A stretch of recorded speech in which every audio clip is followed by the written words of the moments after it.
So what's up? I'm in my family's house right now. My mom in the backyard with my sisters. Welcome! This video is being shot with the Samsung NX1, taking it out of retirement. But it has nothing to do with Samsung for this particular video. And I guess they're kind of loud.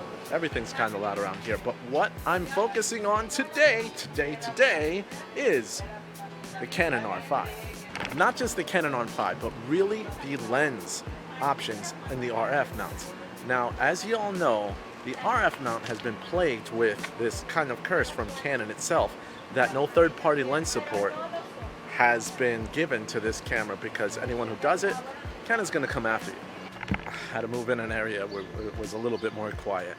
So Canon doesn't want to let other developers of lenses work on the RF mount. There is one particular lens, a Rokinon 85mm 1.4 RF mount that has autofocus that actually did a pretty good job. And I wanted to talk about that lens. Now that came out like way before Canon kind of like put the damper on any third-party lenses. So I'm not going to say that Canon's opened up the floodgates again, but at least when they were kind of open, Rokinon didn't do a bad job. Yes, it's like I'm teleporting everywhere, but here's the thing, it's a really hot day outside. Let me show you something. That is where I get my 547 from on my channel. Garcia family, that's my last name. So now you know where I get that from.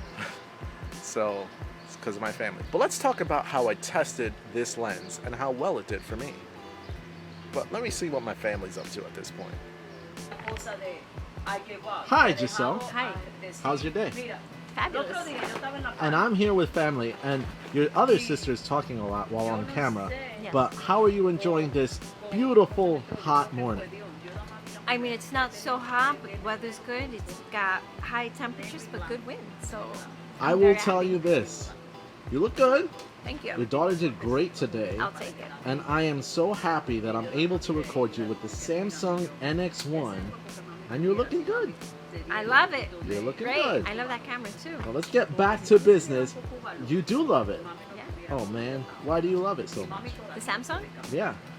I tried it not so long ago, and I got good results. See, that's all it is about. Yes. Now let's talk about the RF mount on a Canon camera that has nothing to do with what we're doing right now. Okay. Bye. And now I'm indoors. Well, indoors back in my studio. You're probably wondering, why don't I do some smooth transitions and show where I'm going and everything like that? Simple. Whenever I'm watching a video, and this I guess is my preference, and you guys let me know if it's different. Whenever I do a video or watching a video on YouTube and it goes from like one scene to another and they start doing music and showing the transition from one thing to another, me personally, I am not a fan of that, because yes, I know that you're good in video. Yes, I know that you're around. But give me the information that I looked for and stop making me stall. And I know that's a tactic amongst YouTubers because they want to make sure that the watch time is lengthened. But for me, I just skip around or sometimes click away. Let me know in the comments if you kind of do the same thing.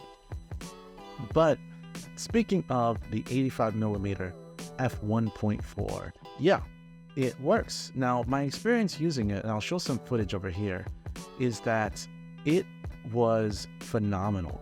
Actually, I do not own any type of RF lens besides that one. So I don't own an authentic RF lens because most of them are expensive for what I want, and I needed an 85mm, and I thought, you know what? I might as well get this one. And it seemed to be pretty well priced.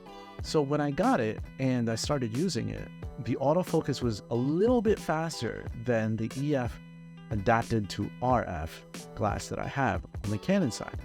And I can tell you, at least by looking at the video footage, because I'm speaking specifically about using this for video, the fact that it lets in more light is super convenient, but also the image, I just fell in love with the image from that focal length. f1.4 at 85mm just looked really nice. Now it's a little difficult to work with that focal length if you don't have much room in your area and you want to actually capture a wider field of view, which I tend to want to do a lot.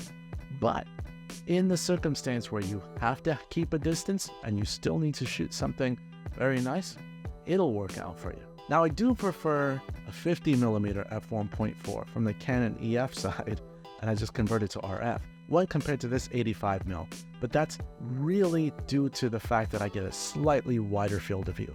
But for portraits, when it comes to pictures, or for just plain good looking video footage, this lens definitely did it. So my thoughts, yeah, it stinks that Canon still has yet to really open up the RF mount to more third-party manufacturers.